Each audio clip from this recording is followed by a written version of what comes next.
ಹುಬ್ಬಳ್ಳಿಯಲ್ಲಿ ಬಾಲಕಿಯ ಹತ್ಯೆ ಹಾಗೂ ಎನ್ಕೌಂಟರ್ ವಿಚಾರವಾಗಿ ಗೃಹ ಸಚಿವ ಪರಮೇಶ್ವರ್ ಪ್ರತಿಕ್ರಿಯಿಸಿದ್ದು, ಹೊರ ರಾಜ್ಯದಿಂದ ಬಂದವರು ಇಲ್ಲಿನ ಸಂಸ್ಕೃತಿ ತಿಳಿದುಕೊಳ್ಳಲ್ಲ, ಇಲ್ಲಿನ ಜನರ ಭಾವನೆ ಅರ್ಥ ಮಾಡಿಕೊಳ್ಳದೆ ಈ ರೀತಿ ವರ್ತಿಸುತ್ತಾರೆ ಎಂದು ಹೇಳಿದ್ದಾರೆ. ಹೊರ ರಾಜ್ಯಗಳಿಂದ ಬಂದವರಿಂದಲೇ ಹೆಚ್ಚು ಅಪರಾಧ ಪ್ರಕರಣಗಳನ್ನು ನಾವು ನೋಡುತ್ತಿದ್ದೇವೆ. ಹೆಚ್ಚು ಕಡೆಗಳಲ್ಲಿ ಕಟ್ಟಡ ಕಾರ್ಮಿಕರಿಂದಲೇ ಅಪರಾಧ ಕೃತ್ಯಗಳು ನಡೆಯುವುದು ಕಂಡುಬರುತ್ತಿದೆ. ಅಪರಾಧ ಕೃತ್ಯಗಳಿಗೆ ಕಡಿವಾಣ ಹಾಕಲು ಸಭೆ ನಡೆಸುತ್ತೇವೆ. ಕಾರ್ಮಿಕ ಇಲಾಖೆ ಜೊತೆ ನಾವು ಜಂಟಿಯಾಗಿ ಸಭೆ ನಡೆಸುತ್ತೇವೆ ಎಂದು ಪರಮೇಶ್ವರ್ ಹೇಳಿದ್ದಾರೆ. ರಾಜ್ಯ ಸರ್ಕಾರದ ಸಾರಿಗೆ ನೌಕರರ ವೇತನ ಪರಿಷ್ಕರಣೆ ವಿಚಾರ ಸದ್ಯ ಅನೇಕ ಕಾರಣಕ್ಕೆ ಸುದ್ದಿಯಲ್ಲಿದೆ. ಸಿಎಂ ಸಿದ್ದರಾಮಯ್ಯ ಈ ಬಗ್ಗೆ ನಿರ್ಧಾರ ಮಾಡಲು ಸಭೆ ಸಹ ಕರೆದಿದ್ದಾರೆ. ಈ ನಡುವೆ ಸಭೆಗೂ ಮುನ್ನವೇ ಅಪಸ್ವರ ಕೇಳಿ ಬಂದಿದೆ.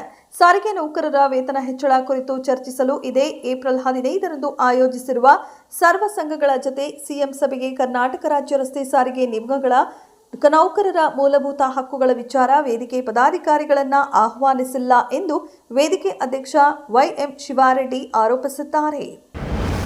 ವಕ್ಫ್ ತಿದ್ದುಪಡಿಯನ್ನ ವಿರೋಧಿಸಿ ಒಂದೆಡೆ ಹಿಂಸಾಚಾರ ನಡೆಯುತ್ತಿದ್ದರೆ ಇತ್ತ ವಕ್ಫ್ ಹೆಸರಿನಲ್ಲಿ ರಾಜಕೀಯ ಲಾಭಕ್ಕಾಗಿ ಕಾಂಗ್ರೆಸ್ ಪಕ್ಷ ಭೂ ಮಾಫಿಯಾ ನಡೆಸುತ್ತಿದೆ ಎಂದು ಪ್ರಧಾನಿ ನರೇಂದ್ರ ಮೋದಿ ಅವರು ಗಂಭೀರವಾಗಿ ಆರೋಪಿಸಿದ್ದಾರೆ. ವಕ್ಫ್ ಹೆಸರಿನಲ್ಲಿ ಲಕ್ಷಾಂತರ ಹೆಕ್ಟೇರ್ ಭೂಮಿ ಇದೆ. ವಕ್ಫ್ ಆಸ್ತಿಗಳ ಪ್ರಯೋಜನಗಳನ್ನು ನಿರ್ಗತಿಕರಿಗೆ ನೀಡಿದರೆ ಅದು ಅವರಿಗೆ ಪ್ರಯೋಜನವಾಗ್ತಿತ್ತು. ಆದರೆ ಈ ಆಸ್ತಿಗಳಿಂದ ಲಾಭ ಪಡೆದ ಭೂ ಮಾಫಿಯಾ ಎಂದು ಪ್ರಧಾನಿ ಮೋದಿ ಕಿಡಿಕಾರಿದರು. ಇತ್ತೀಚೆಗೆ ಬಿಜೆಪಿಯಿಂದ 6 ವರ್ಷಗಳ ಕಾಲ ಉಚ್ಚಾಟನೆಗೊಂಡಿರುವ ವಿಜಯಪುರ ಶಾಸಕ ಬಸನಗೌಡ ಪಾಟೀಲ್ ಯತ್ನಾಳ್ ಕರ್ನಾಟಕದ ರಾಜಕೀಯದಲ್ಲಿ ಭಾರೀ ಸಂಚಲನ ಸೃಷ್ಟಿಸಬಲ್ಲ ಸ್ಫೋಟಕ ಹೇಳಿಕೆಯೊಂದನ್ನು ನೀಡಿದ್ದಾರೆ.